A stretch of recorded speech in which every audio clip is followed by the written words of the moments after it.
Senate clears Minister of Finance budget and national planning of budget padding. E-Naira circulation hits 400 million naira. Oil theft, Navy absolves NNPC of culpability, plus Asian markets mostly fall. Beijing eases some COVID measures. This is Business Express on a network service of the Nigerian Television Authority, the NTA, and we're reaching you from Abuja, the nation's capital. I am Leah Katungbaba-Tunde, your guide.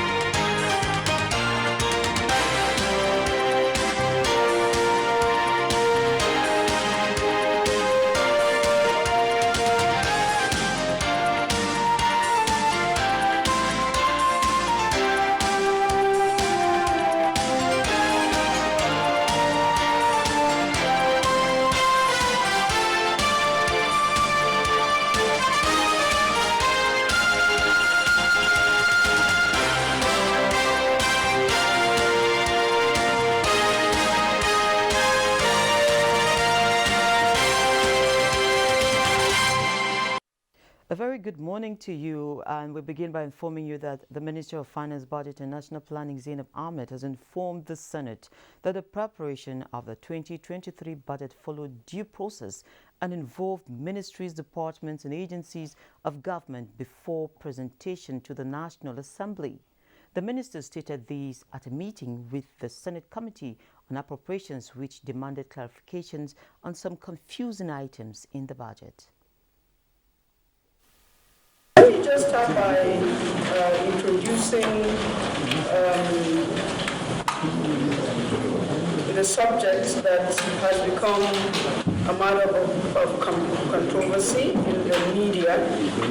The 2023 budget proposal that has been prepared by the Ministry of Finance, Budget and National Planning was prepared amongst within a process of strict sincerity and also with a high sense of responsibility in line with the established regulations and procedures. Over the past couple of days, there has been a lot of misinformation in the media regarding certain provisions in the 2023 budget, totaling about 423.8 billion. In fact, the headlines was 424 billion. There is no controversy in this matter.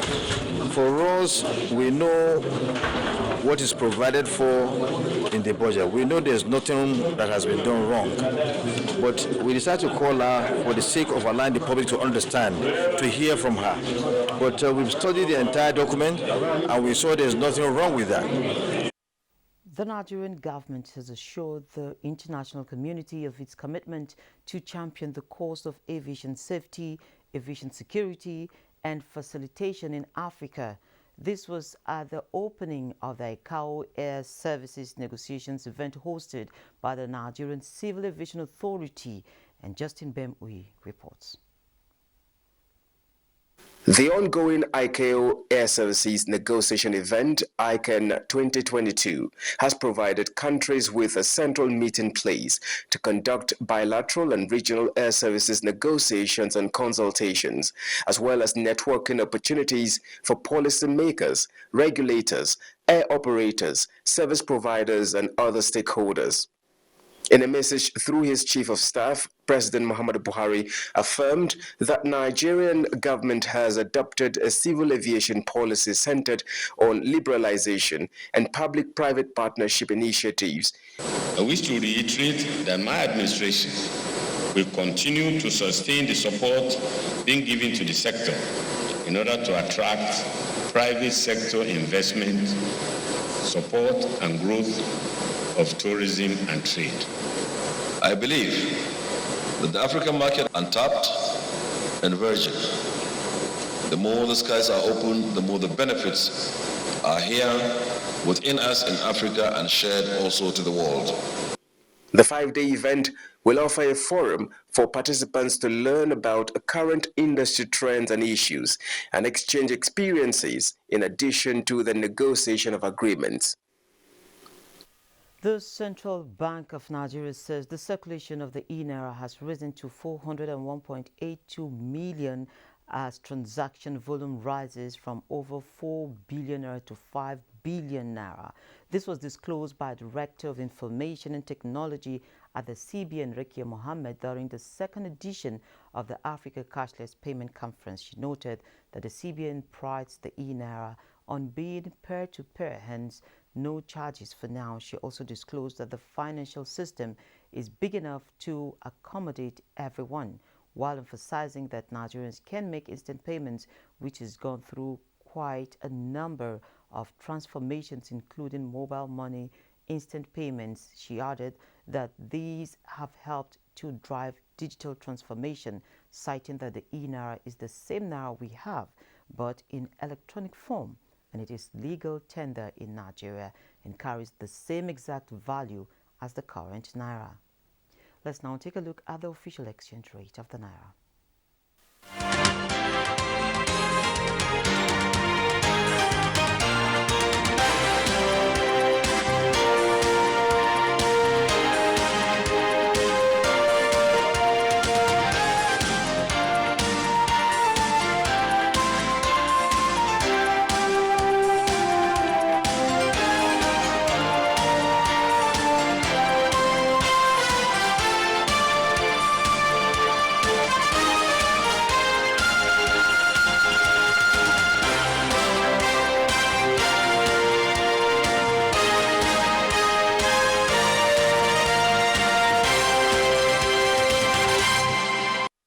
Our focus today is on human capital development in line with Nigeria's national plan. And indeed, the cities are crowded with the rural areas thinning out. Now, Minister of State for Budget and National Planning, Claire Magba, has been insisting that subnationals must play their part in nation building and desist from delegating their statutory responsibilities to the center. Let's hear him at the just concluded Nigeria Economic Summit, where he once again buttressed his points. That is why the National Development Plan talks about building rural roads around the agro corridors, providing power. And because we know that there is this issue around transmission, the plan talks about off-grid power, renewable energy, which can easily be put in these areas. And the Communications and Digital Economy Ministry has been charged to ensure that they take broadband technology, fiber optics to the rural areas. It goes a long way in solving so many problems, including our population explosion. In the rural areas, at 6 p.m., everybody goes to bed. What usually is the result of that? 9 months after, quadruplets, triplets, all over the place.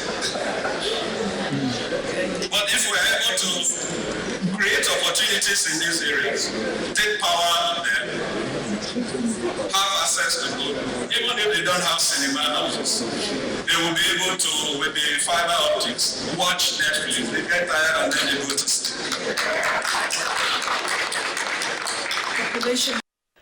As funny as it sounds, these are the issues before us as Nigeria gets to replace Vision 2020 with a new national plan, which is the Agenda 2050, and it targets to increase the nation's GDP per capita to $33,000. Now, how will the nation paddle the murky waters of rising inflation and interest rates, slow growth, and the consequences of lack of fuel, to mention a few?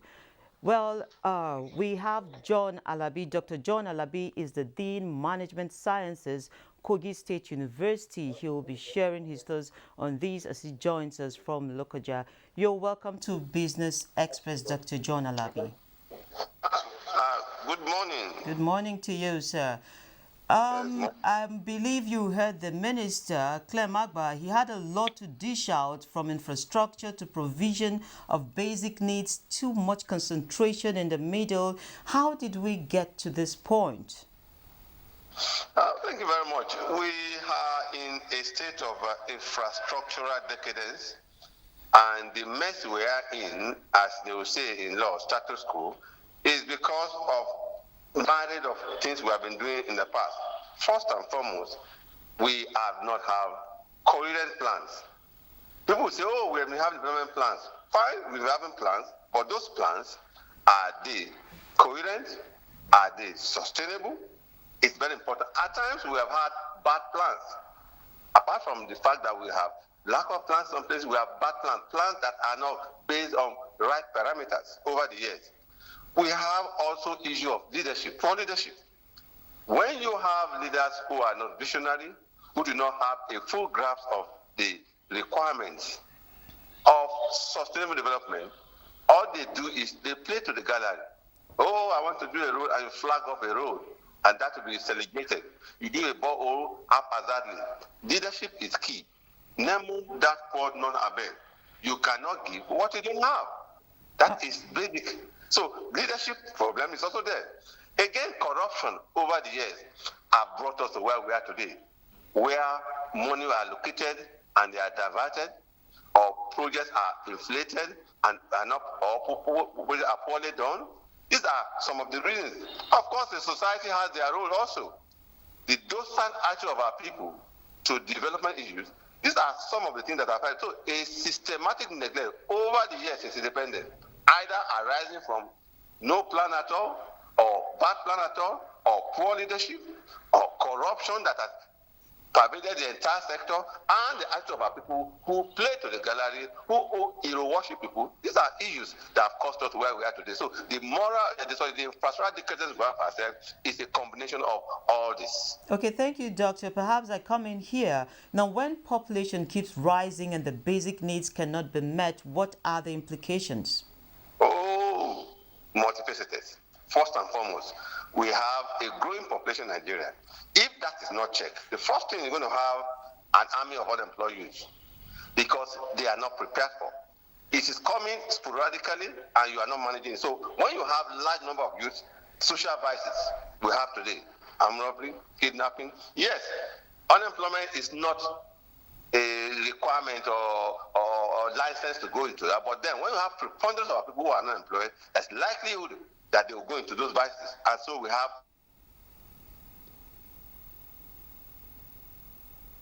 population, and where you have a population that are not employed, productivity will go down. And what that translates to the economy is that the growth is not, GDP is down. So on the whole, where we have a growing population that is not properly managed, all the various ills comes about. And where you do not plan for them, it is just a time bomb.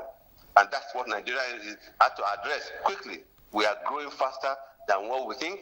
And like we said, in the next few years, we'll be looking at an explosion in population. So these are the various, apart from unemployment, we have social vices of armed robbery, kidnapping, and whatever that are prevalent. National productivity is in that.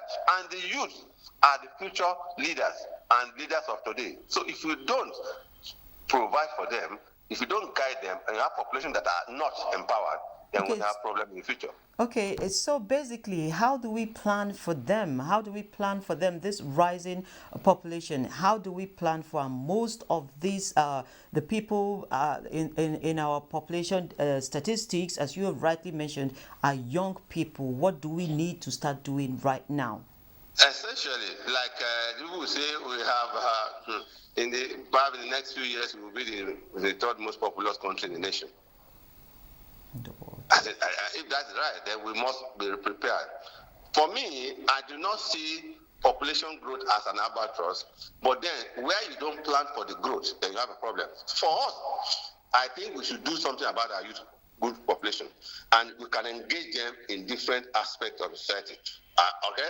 And our best bet is that since we have 774 local governments and we have 36 state structure, the best bet is to go down and see what can we do to engage them.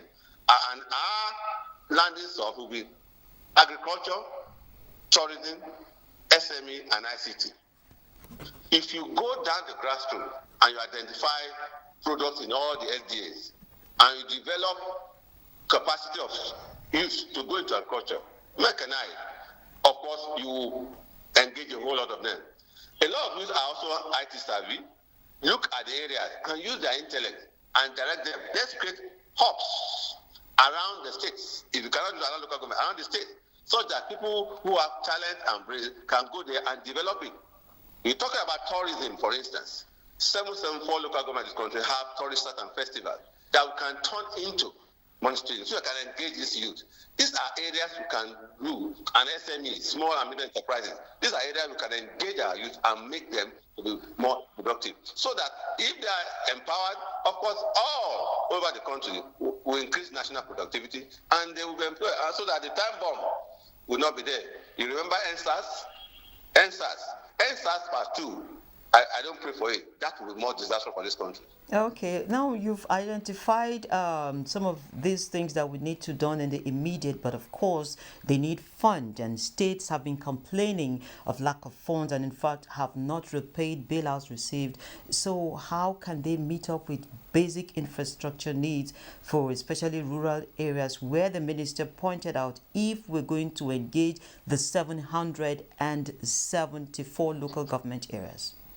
Okay, all right. Thank you very much. I'm glad to say this, that for me, I'm not an apostle of doom, and I believe in G.M. Keynes' theory that says, why do we need to worry about population increase?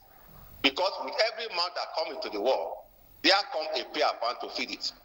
So our youth population increase should be a plus to us. And what do we do in essence? Critically, states are cringing under the issue of debt. They cannot service their bailout fund. Fine. What we require at the states are basically to understand answer the question, why are we where we are now? Is because, one, leadership failure. Leadership is critical. Because if you don't have good leadership at the state and local government, you will have challenges. Yes, it's important for us to start looking at those issues. Let us look at our leadership recruitment process in the short term. Who are those leaders that are coming up to man the state of affairs?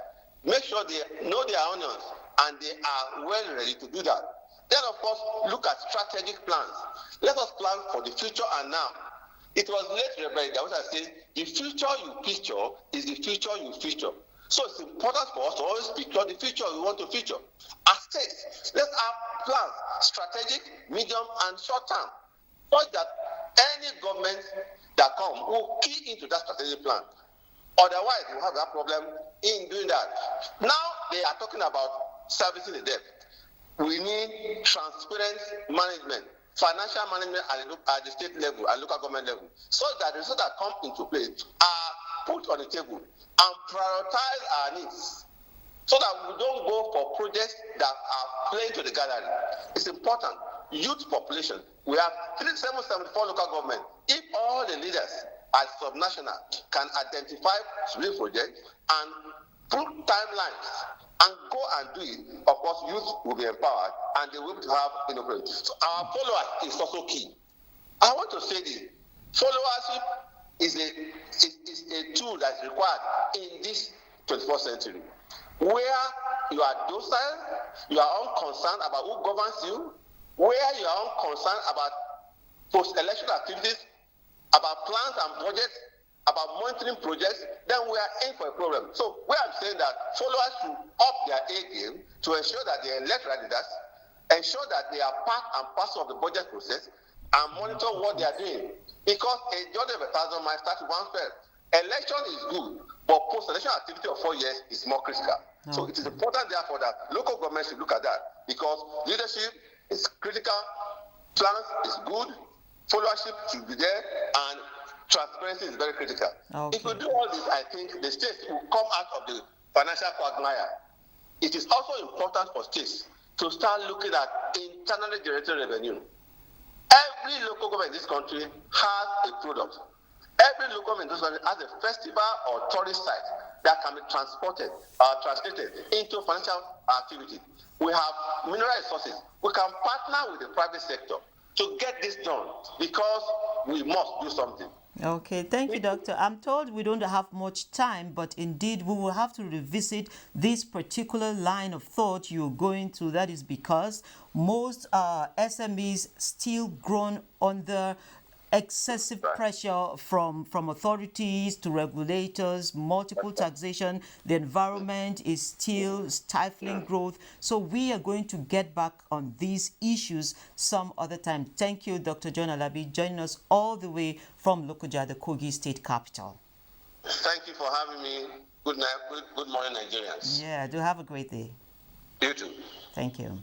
Now, the Securities and Exchange Commission, SEC, says effective internal controls over financial reporting are necessary to ensure that companies provide investors with accurate financial statements, thus boosting investor protection and confidence.